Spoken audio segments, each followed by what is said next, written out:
Hello everyone, welcome to my channel Psychologist Priya Bhargav. Today we are going to start Unit 3 of Block 4 MPCE 031, that is MAPC second year students who have opted for Organizational Psychology. This video is for you guys. I have divided this unit into two parts, pink highlighted portion and blue highlighted portion. In today's video we are going to cover pink highlighted portion. You will get the link in the description section of these videos, so kindly check the description section. आज का topic है motivation in organisation. So let us start with today's topic. किसी भी organisation में जब हम organisation को grow करने की बात करते हैं या ऑर्गेनाइजेशन इफेक्टिवनेस को इंक्रीज करने की बात करते हैं, सो ऑफ कोर्स उसमें एक मेजर फैक्टर होता है मोटिवेशन. अगर एम्प्लॉयज मोटिवेटेड हैं तो वो up to the mark perform करते हैं, इवन उससे ज्यादा भी कभी कभी करके बता देते हैं. बट क्या मोटिवेट करता है लोगों को, वो बहुत इंपॉर्टेंट है जानना. बहुत सारे अप्रोचेस अभी तक स्टडी हो चुकी है और पता लगाया जो अभी तक वो ये पता लगाया कि ह्यूमन नीड्स हो सकती हैं जो इंसानों को मोटिवेट करती है. उनके खुद के जो उन्होंने गोल सेट किए हैं वो हो सकता है. आप उनके साथ उन्हें फेयरली ट्रीट करते हैं, वो भी उनके मोटिवेशन का कारण हो सकता है. उनके खुद के बिलीफ सिस्टम, उनकी जो वैल्यूज जो अपने फैमिली से वो लेके आते हैं, जो लर्नेड बिहेवियर होता है, वो उनका मोटिवेशन हो सकता है. अगर उनकी वैल्यूज में है कि नो मैटर व्हाट अपना मन लगा के काम करना है, डेडिकेटेड काम करना है, तो वो करेंगे, अब उनको रिवार्ड मिले या ना मिले. देन डिजायर्ड रिवार्ड, यानी कि जरूरी नहीं है जो कंपनी सोचती है रिवार्ड वही रिवार्ड. डिजायर्ड का मतलब होता है जो वो खुद चाहते हैं रिवार्ड. अगर उनको वो मिल रहा है तो भी वो मोटिवेटेड होते हैं. बट एज सच अभी तक कोई हार्ड एंड फास्ट चीज़ नहीं पता चली है, क्योंकि पर्सन टू पर्सन एक तो मोटिवेशन वेरी करता है ना. जो आपके लिए मोटिवेशन हो सकता है वो मेरे लिए ना हो. Similarly time to time motivation change होता रहता है. आज आप कुछ और डिज़ायर करते हैं, कल आप कुछ और डिज़ायर करते हैं, राइट. तो मोटिवेशन को आइडेंटिफाई करना थोड़ा चैलेंजिंग काम हो गया है. सो सबसे पहले हम डेफिनेशन समझेंगे कि मोटिवेशन एक्चुअली है क्या. अगर इतना कंफ्यूजिंग है तो मोटिवेशन है क्या. सो इसमें मोटिवेशन में एक सबसे इम्पॉर्टेंट जो फैक्टर आता है वो आता है ऐसी चीज़, ऑर्गेनाइजेशन के सेंस में ऐसी चीज़ जो उनके बिहेवियर को गवर्न करती हो. और जब वो हाईली मोटिवेटेड फील करते हैं तो वो प्रोडक्टिव होते हैं ऑर्गेनाइजेशन में. तो यानी अगर कोई इंसान प्रोडक्टिव है, it means that person is motivated. और जो इंसान ज़्यादा मोटिवेटेड नहीं है वो क्या करेगा, हाई परफॉर्मेंस नहीं देगा, है ना, प्रोडक्टिविटी ज़्यादा नहीं होगी. सो मोटिवेशन की ये कुछ डेफिनेशन यहाँ पे बताइए जो हम वन बाय वन समझेंगे. पहली चीज़, मोटिवेशन को हम इस तरह से समझ सकते हैं कि वो फोर्सेस है जो किसी इंसान को गोल तक पहुंचने के लिए मूव कर देती है. तो मोटिवेशन कोई भी ऐसी चीज़ है जो बिहेवियर को एनर्जाइज कर देता है, और ये डायरेक्टेड अप्रोच होती है, एक पर्टिकुलर डायरेक्शन में होती है, और इसको सस्टेन करके रखता है मोटिवेशन, इस फोर्स को. सो अब ओवरऑल अगर हम कंबाइन करें तो हमें ये समझ आया कि मोटिवेशन एक ऐसा फोर्स है जो पर्सन को गोल तक पहुंचने के लिए एनर्जाइज करता है, डायरेक्ट करता है, और उसके बिहेवियर को सस्टेन करता है जब तक कि उसको वो गोल मिल नहीं जाता. नाउ स्टीफन रॉबिन्स जो है उन्होंने एक डेफिनेशन बताई है मोटिवेशन की. उन्होंने क्या कहा, किसी की भी विलिंगनेस कि वो हाई लेवल ऑफ एफर्ट लगाए ऑर्गेनाइजेशन के गोल तक पहुंचने के लिए, और उसमें जो एफर्ट्स की एबिलिटी होगी वो इतनी होगी कि वो इंडिविजुअल की जो नीड है उसको सेटिस्फाई कर सके. नाउ अब मैं इसको इंग्लिश में रीड करूंगी. The willingness to exert high levels of effort toward organisational goals conditioned by the effort's ability to satisfy some individual need. Fred Luthans ने एक डेफिनेशन बताई है. उन्होंने बोला ये वो प्रोसेस है जो स्टार्ट होता है फिजियोलॉजिकल या साइकोलॉजिकल डेफिशिएंसी या नीड से, जो एक्टिवेट करता है किसी बिहेवियर या ड्राइव को, और उसका एम होता है गोल और इंसेंटिव की तरफ. अब हम इसको इंग्लिश में समझेंगे. A process that starts with a physiological और साइकोलॉजिकल डेफिशिएंसी और नीड दैट एक्टिवेट्स बिहेवियर और drive that is aimed at goal और इंसेंटिव. सो इसमें इंपॉर्टेंट 3 फैक्टर्स हमें क्या मिले, 3 फैक्टर्स हमें मिले, नीड्स, ड्राइव्स एंड गोल्स. ये 3 चीज़ें यहाँ मेंशन की गई हैं. तो आपको गोल तक पहुँचना है, आपकी नीड है इसीलिए आप गोल तक पहुँचना चाहते हैं, और नीड को सेटिस्फाई करने के लिए आप में ड्राइव होनी चाहिए. तो नीड पहले आती है, फिर ड्राइव आती है और फिर गोल अचीव होता है। सो किसी की भी अगर फिजियोलॉजिकल या साइकोलॉजिकल, फिजियोलॉजिकल मतलब बॉडीली जो बाहर दिखती है, जिसको आप टच कर सकते हो, वो फिजियोलॉजिकल होती है। साइकोलॉजिकल मतलब जो दिमाग में है, आपको दिख नहीं रही लेकिन दिमाग में कुछ है चीज़। सो ये दोनों ही नीड्स, फिजियोलॉजिकल या साइकोलॉजिकल डेप्रिवेशन होने की वजह से नीड डेवलप होती है, और यही नीड है जो ड्राइव को सेट करती है। और जब तक आप इस नीड को सेटिस्फाई नहीं करते, आप तब तक उसमें एफर्ट लगाते रहते हैं, और ये जो एफर्ट होता है ये गोल की तरफ डायरेक्टेड होता है। मतलब आपको मालूम है ये मेरा गोल है, जब तक मैं ये अचीव नहीं करूँगी मैं इस पे एफर्ट करती रहूँगी, क्योंकि मेरा ये एम है। और दिमाग में क्या है कि मैं खुश तब होंगी जब मुझे ये मिल जाएगा। सो ये नीड हो गई, और वो नीड के रीज़न बहुत सारे हो सकते हैं, नीड कोई भी हो सकती है, राइट। सो फिजियोलॉजिकल साइकोलॉजिकल स्टेट जो है वो ही आपकी नीड होती है, उसी को मीट करने के लिए हम ऐसा करते हैं। तो इन्होंने एक एग्जांपल दिया है इजी समझने के लिए, जैसे कोई पर्सन अगर हंग्री है तो हंगर उसकी क्या हो गई, नीड हो गई, भूख उसकी ज़रूरत है।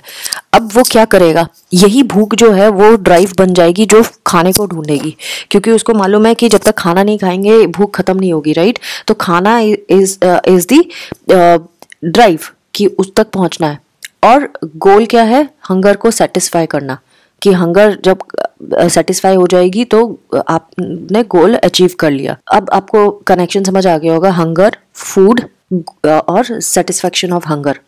सो goal is satisfaction of hunger. तो इसमें अगर आप देखेंगे कि गोल जब हम अचीव कर लेते हैं तो वो नीड खत्म हो जाती है, यानी अब सेकंड कोई और नीड आ जाएगी, पहली नीड खत्म हो गई जो भूख की थी।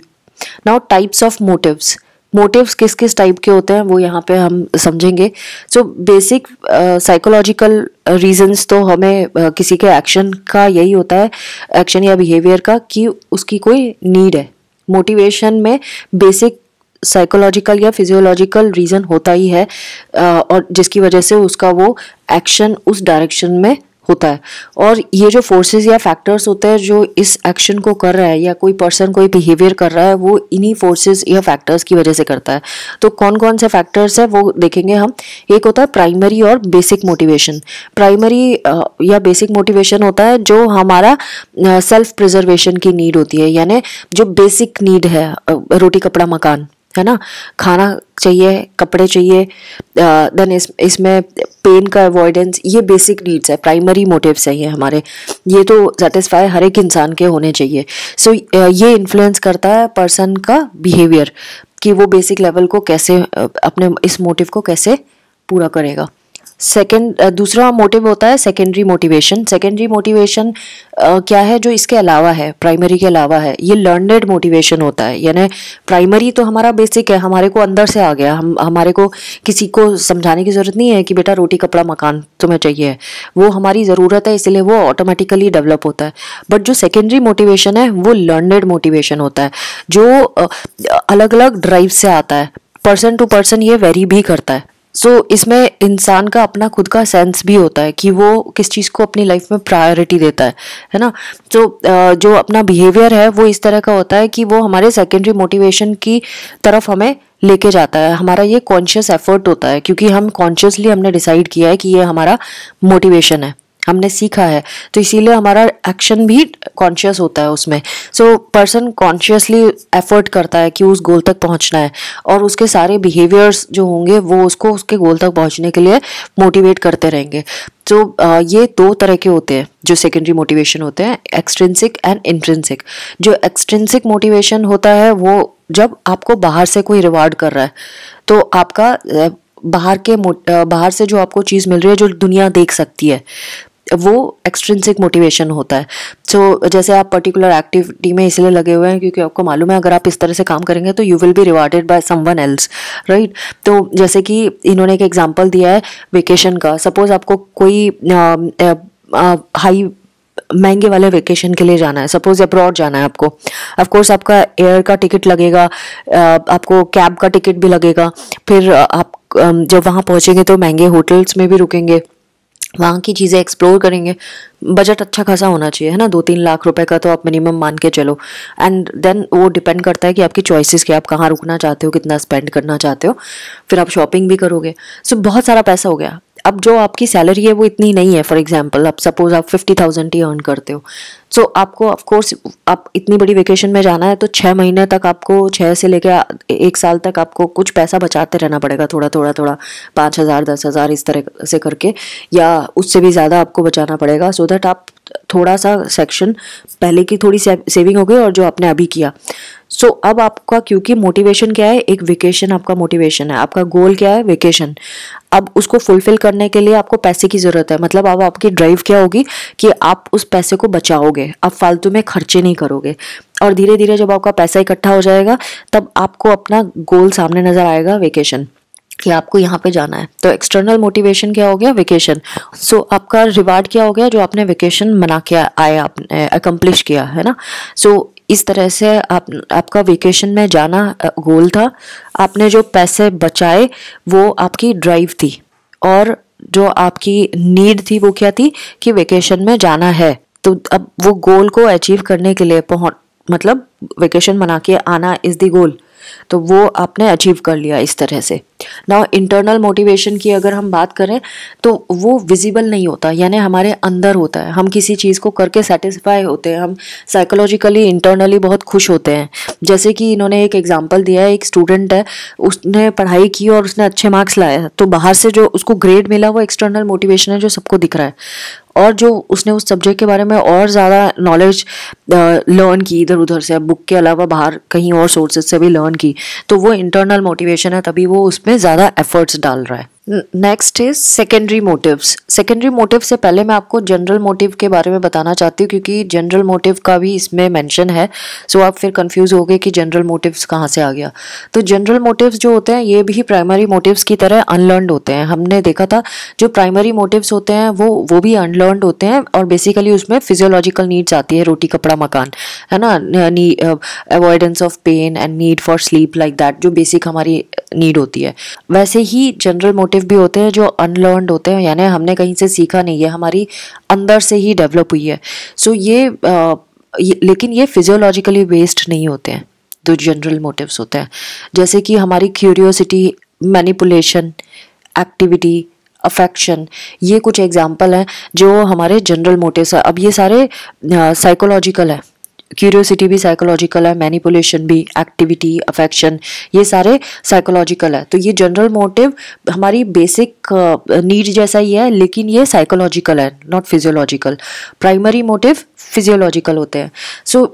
लेकिन ऑर्गेनाइजेशनल कॉन्टेक्स्ट में देखें तो प्राइमरी मोटिव से ज़्यादा जनरल मोटिव्स इंपॉर्टेंट होते हैं ऑर्गेनाइजेशन के सेंस में, कि लोग ऑर्गेनाइजेशन में चाहते हैं एक्सेप्टेंस हो उनकी, वो मैनिपुलेट कर सके, वो क्यूरियस होते हैं कि ये इसके लिए नॉलेज कैसे लें। नाउ अब हम सेकेंडरी मोटिव को समझेंगे। सेकेंडरी मोटिव जो होता है वो ज़्यादा इंपॉर्टेंट होता है प्राइमरी और जनरल मोटिव से। एक डेवलप्ड वर्ल्ड में, डेवलप वर्ल्ड जैसे अभी है, बहुत कंपटीशन है जगह जगह पे, तो इसीलिए सेकेंडरी मोटिव को ज़्यादा इंपॉर्टेंस दी जाती है। सेकेंडरी मोटिव है क्या, अब ये वो नीड्स होती हैं जो लर्नेड होती हैं, और ये फिजियोलॉजिकल नहीं होती है, इंस्टिंक्टिव से ज़्यादा और फिजियोलॉजिकल से ज़्यादा ये लर्नेड है। सो इसके 3 इंपॉर्टेंट सेकेंडरी मोटिव्स के बारे में हमने बात की है। वैसे 5 हैं टोटल, 3 अभी बताए हैं, और आगे जो मॉडर्न साइकोलॉजिस्ट हैं उन्होंने 2 और इसमें मोटिव्स ऐड किए हैं, तो आप 5 मान के चलो। जो 3 पहले के हैं वो कौन से हैं और किसने बताए थे, डेविड मैकक्लेंड ने 3 मोटिव्स बताए थे, power motive, achievement motive and affiliation motive. अब पावर मोटिव क्या होता है कि इंसान अपने आप को पावरफुल समझे, अपने आप को सुपीरियर समझे, ये वो ड्राइव है जो इंसान को पावरफुल बनाता है, वो पावर में आना चाहता है, जिससे वो दूसरों को मैनिपुलेट कर सके, दूसरों को इन्फ्लुएंस कर सके। ऐसी आपने देखा होगा बहुत कंपटीशन है पावर पोजीशन में जाने की, लोग हर जगह पे हाईएस्ट पोजीशन पे रहना चाहते हैं क्योंकि उनको मालूम है कि वो दूसरों को मैनिपुलेट कर पाएंगे और उससे उनकी वो नीड ऑफ पावर सेटिस्फाई होगी। देन दूसरा मोटिव होता है अचीवमेंट मोटिव, जहाँ पे पर्सन हाई हाई परफॉर्मेंस देना चाहता है, कुछ बेस्ट करना चाहता है अपनी एबिलिटी के अकॉर्डिंगली और सक्सेसफुल होना चाहता है, कंपटीशन में जीतना चाहता है, इस तरह का। तो ये दूसरा अचीवमेंट मोटिव हो गया। और उसको उससे क्या होगा, जब वो अचीव करेगा कोई टास्क उसको सेटिस्फैक्शन मिलेगा। Then third is affiliation motive, यानी कि नीड टू बी एक्सेप्टेड, आप ग्रुप आपको एक्सेप्ट करो, बिलोंगिंगनेस हो कहीं पे, तो वो एफिलिएशन मोटिव होता है। तो ये सेकेंडरी मोटिव्स भी हमारे अंदर होता है, power motive, achievement motive and affiliation motive. अब ये वेरी भी करता है पर्सन टू पर्सन, जरूरी नहीं है सबके अंदर एक जैसा हो। मॉडर्न साइकोलॉजिस्ट ने 2 और सेकेंडरी मोटिव्स ऐड किए हैं, security motive and status motive. Security motive होता है कि जब इंसान चाहता है कि वो प्रोटेक्टेड रहे, जो भी लाइफ में चैलेंजेस आते हैं उससे वो प्रोटेक्टेड रहे, उसको वो ऐसी सिचुएशंस को अवॉइड करना चाहता है, जिससे ऐसी कोई भी सिचुएशन में नहीं पड़ना चाहता जहाँ पे वो अपने प्राइमरी नीड्स को, जनरल नीड्स को और सेकेंडरी जो मोटिव्स है उनको सेटिस्फाई ना कर सके, ऐसी कोई सी भी सिचुएशन में नहीं पड़ना चाहता, इसीलिए वो उसकी सिक्योरिटी मोटिव भी है। देन स्टेटस मोटिव होता है जो सोशल प्रेस्टीज होता है, ऐसी ड्राइव जो आपको ये मटेरियलिस्टिक ड्राइव होती है, जो कि बड़ा घर, बड़ी गाड़ी है ना, महंगे गैजेट्स, ये सारे, महंगा फ़ोन, इस तरह की। तो अब हम समझ गए, प्राइमरी मोटिव है जो फिजियोलॉजिकल नीड है, फिर जनरल मोटिव है जो साइकोलॉजिकल नीड है, जिसमें अफेक्शन वगैरह आते हैं, क्यूरियोसिटी आती है। एंड देन सेकेंडरी मोटिव्स है जो हम लर्न करते हैं, और उसमें क्या क्या आ जाता है, ये 5 आ जाते हैं, power motive, achievement motive, affiliation motive, security motive and status motive. So आप इसको ऐसे भी कर सकते हो, PAASS, पास की स्पेलिंग है लेकिन एक एक्स्ट्रा ए आ गया है उसमें, तो पास करके याद करेंगे तो याद रह जाएगा। नाउ सक्सेसफुल मोटिवेटेड बिहेवियर क्या होता है, कोई भी सक्सेसफुल मोटिवेटेड बिहेवियर वो होता है जिसमें आपके जो प्राइमरी और सेकेंडरी मोटिव्स हैं वो हारमोनियस वे में, एक्सटर्नल और इंटरनल रिवार्ड जो हैं वो हारमोनाइज हो जाते हैं, है ना। जब आपको बाहर से भी रिवार्ड मिल रहा है और अंदर से भी आप रिवार्डेड फील कर रहे हो, तो ऐसी चीज़ें इंट्रिंसिक और एक्सट्रिंसिक मोटिवेशन जब एक साथ आपको ड्राइव करते हैं तो आप में हारमनी आ जाती है, सक्सेसफुल मोटिवेटेड बिहेवियर माना जाता है वो, और आप किसी भी टास्क को बहुत सक्सेसफुली निभा पाते हो, आप डिवोटेड होते हो किसी टास्क को करने के लिए, और ये रिवार्डिंग भी होता है, आपको बाहर से भी रिवार्ड मिल रहा है, अंदर से भी रिवार्ड मिल रहा है, आप अंदर से भी कोई अपनी नीड को सेटिस्फाई कर रहे हो और बाहर से आपको लोग रिकॉग्नाइज कर रहे हैं, तो आप एक ऐसे स्टेट में पहुंच गए हो जहां आप साइकोलॉजिकली बहुत बहुत खुश हो, एंड आप एक हार्मनी के साथ रह रहे हो अपने साथ। Next is theories of motivation. अब हम सारी थ्योरीज ऑफ मोटिवेशन समझने वाले हैं। तो थ्योरीज ऑफ मोटिवेशन हमें हेल्प करती हैं स्पेसिफिकली मैनेजर्स को, क्योंकि हम ऑर्गेनाइजेशन के आस्पेक्ट में पढ़ रहे हैं ये सारी चीज़ें। सो मैनेजर को समझने में हेल्प करती हैं कि लोग कैसे मोटिवेट होते हैं, लोग क्या चूज़ करते हैं अपनी बेस्ट एबिलिटी परफॉर्म करने के लिए, सबसे बेस्टेस्ट ऑर्गेनाइजेशन में देने के लिए किन चीज़ों से मोटिवेट होते हैं। तो थ्योरीज ऑफ मोटिवेशन जो है उनको 2 कैटेगरीज में डिवाइड किया गया है, content theories and process theories. Content theory में 3 थ्योरीज आ रही हैं, need hierarchy theory, 2 factor theory and ERG theory. आज के वीडियो में हम नीड हायरार्की थ्योरी ही पढ़ेंगे एंड बाकी सेकंड पार्ट में हम कवर करेंगे। सो अब जो कंटेंट थ्योरीज है, यानी need hierarchy theory, 2 factor theory and ERG theories, content theories basically concerned होती है कि कौन से ऐसे फैक्टर्स हैं जो इंसान के बिहेवियर को मोटिवेट करते हैं। इसमें फर्स्ट जो थ्योरी आ रही है अपनी वो है नीड्स हायरार्की थ्योरी, जो अब्राहम मैस्लो ने बताई थी और ये 1960s में बहुत पॉपुलर भी हुई थी। इसमें 5 लेवल्स बताए हैं और उन 5 लेवल ऑफ हायरार्की जो बताई है उसको पिरामिड के फॉर्म में डाला गया है, और जो लोएस्ट लेवल है वो बेसिक नीड्स मेंशन की गई है। और जैसे जैसे आप पिरामिड में ऊपर की साइड जाते जाते हो वो जो नीड है वो कॉम्प्लेक्स होती जाती है। तो वो 5 लेवल्स क्या हैं वो हम समझेंगे। पहला है जो सबसे नीचे का है वो है फिजियोलॉजिकल नीड्स, जैसे रोटी कपड़ा मकान, ये तो चाहिए ही होता है। देन जब ये पूरा हो जाता है तो नेक्स्ट लेवल जो आता है वो है सेफ्टी एंड सिक्योरिटी नीड्स, जहाँ पे इंसान को जिस चीज़ से डर होता है उसको वो बचाने की कोशिश करता है, उसको सिक्योर करने की कोशिश करता है, जैसे physical safety, financial safety, psychological safety, है ना, इनके ऊपर वर्क करता है। एंड जब ये भी सेटिस्फाई हो जाती है तो वो सोशल नीड्स की तरफ जाता है, यानी लव एंड अफेक्शन की तरफ जाता है, जो सोशल रिलेशंस बनाने की कोशिश करता है। एंड देन जब ये भी पूरा हो जाता है तो सेल्फ एस्टीम की तरफ जाता है, मतलब रिस्पेक्ट एंड रिकॉग्निशन की तरफ जाता है। एंड देन जब ये भी पूरा हो जाता है तो सेल्फ एक्चुअलाइजेशन नीड आ जाती है, यानी कि वो अपनी परफॉर्मेंस को मैक्सिमम लेवल पे पहुंचाता है और वो ज़्यादा क्रिएटिव एंड इनोवेटिव हो जाता है। तो मैस्लो का कहना था कि ये हमेशा लेवल वाइज ही होता है, पहले सबसे नीचे वाला लेवल पूरा होगा तभी आप उसके नेक्स्ट लेवल पे पहुंचोगे, ऐसा मैस्लो ने बताया था। तो वन बाय वन इंसान इन चीज़ों को पूरा करता है और यही मोटिवेशन उसका होता है। इवन ऑफिस में भी अगर हम देखें, मैनेजर्स भी नोटिस कर सकते हैं कि जब एम्प्लॉय जब जॉब लेता है तो उसका main motivation basic need, physiological need को कंप्लीट करने के लिए होता है, और जब वो हो जाती है तो वो जॉब सिक्योरिटी की तरफ मोटिवेटेड होता है। So motivation need to need होता है। तो मैनेजर को पहले आइडेंटिफाई करना पड़ेगा वो कौन से लेवल पे है मैस्लो के पिरामिड में, तभी जाके मैनेजर उस के लिए सही रिवार्ड चूज कर सकता है, सो दैट एम्प्लॉय अपना बेस्टेस्ट परफॉर्म करे। तो मैस्लो की इस थ्योरी को कई बार क्रिटिसाइज भी किया गया है, कई लोगों ने बोला बहुत सिंपलिस्टिक है और क्या ये लेवल बना दिए ये वो। एंड मैस्लो ने भी बाद में जाके इस बात को एक्नॉलेज किया कि कभी कभी ना ये उल्टा भी हो जाता है, लोग पहले सेल्फ एक्चुअलाइज करते हैं। जैसे कोई आर्टिस्ट ले लो जो भूखा भी है लेकिन वो सबसे पहले अपने क्रिएटिविटी की तरफ सोच रहा है, पेंटिंग को ग्रेट बनाने के बारे में बात कर रहा है, जबकि उसकी बेसिक 2 नीड्स पूरी नहीं हुई, ना सिक्योरिटी की ना फिजियोलॉजिकल नीड्स पूरी हुई। तो ये रिवर्स में भी चलता है। तो मतलब ज़रूरी नहीं है कि वो एक सीक्वेंस में चले, कोई भी सीक्वेंस पहले कवर किया जा सकता है। Next is 4 meta needs. 4 meta needs यहाँ पे बताई हैं, cognitive, aesthetic, self actualisation, self transcendence. ये किसी ऑर्डर में भी परस्यूट की जा सकती है, मतलब ज़रूरी नहीं है कि आप कॉग्निटिव पहले करो फिर एस्थेटिक करो, इसको किसी भी रैंडम ऑर्डर में अचीव किया जा सकता है। और ये डिपेंड करता है कि इंसान की सर्कमस्टेंसेस क्या है, वो क्या चाहता है अपनी लाइफ में, उस पे बेस्ड होगा कि इनमें से सबसे पहले वो कौन सी नीड को फुलफिल करेगा, किसको मीट करेगा।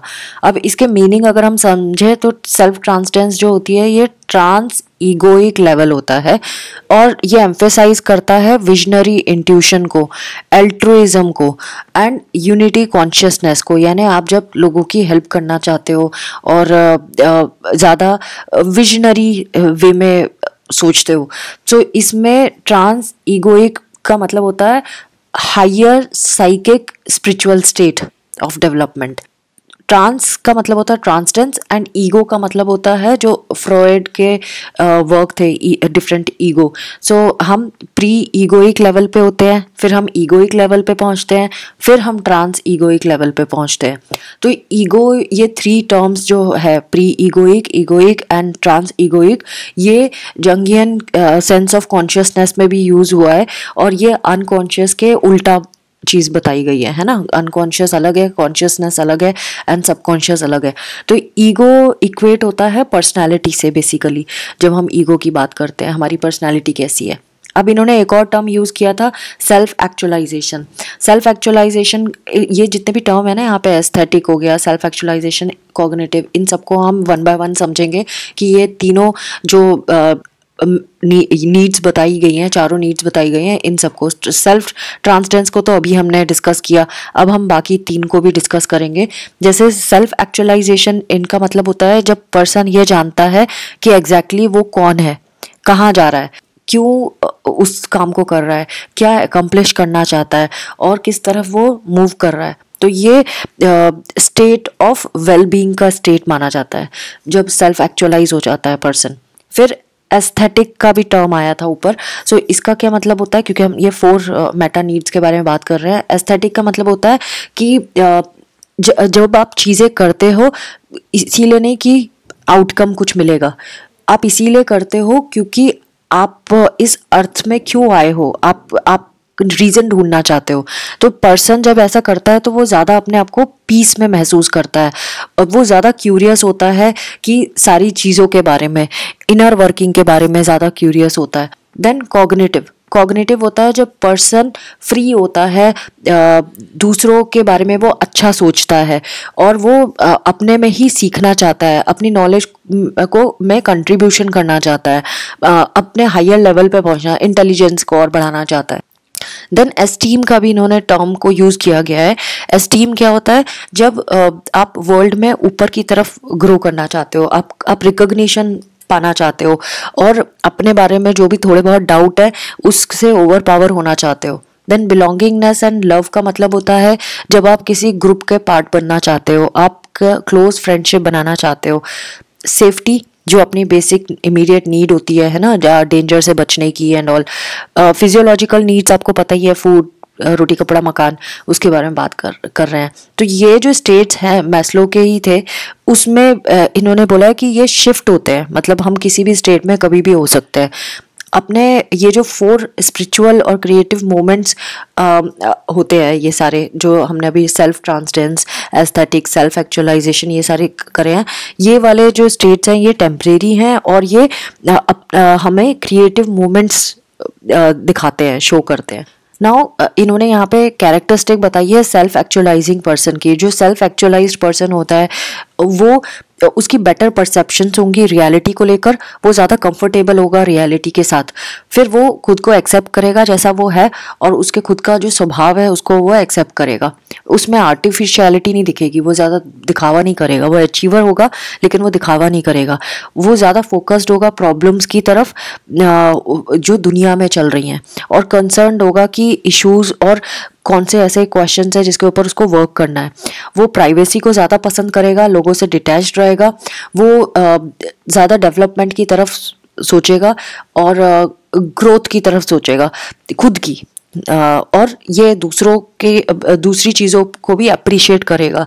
जैसे ब्लेसिंग्स को वो ऐसे ग्रांटेड नहीं लेगा, वो छोटी छोटी लाइफ की चीज़ों को भी अप्रिशिएट करेगा। देन उसमें डीप फीलिंग होगी दूसरों के साथ अपने रिश्तों को लेकर, मतलब वो अपने ही लोग समझेगा सबको। एंड ज़्यादा डेमोक्रेटिक होगा, ऊंच नीच नहीं करेगा, सबको बराबर से ट्रीट करेगा। Strong ethical and moral standards होंगे उसके, ओरिजिनल होगा, इन्वेंटिव होगा। अब इन्होंने बोला है कि मैस्लो के अलावा लोगों ने मैस्लो जैसी और भी थ्योरीज दी हैं जिन लोगों ने, वो हैं हर्ट्सबर्ग, एल्डरफर्स एंड मैकग्रेगर्स। इनकी थ्योरी भी मैस्लो की थ्योरी से काफ़ी क्लोजली रिलेटेड है। So friends, this was all about part 1 of Unit 3 Block 4 MPCE 031. I hope आपको ये overview मिल गया होगा और इसको self reading ज़रूर करें and do not forget to subscribe, like, share and press the notification bell. Thanks for watching. Take care of yourself. Bye bye.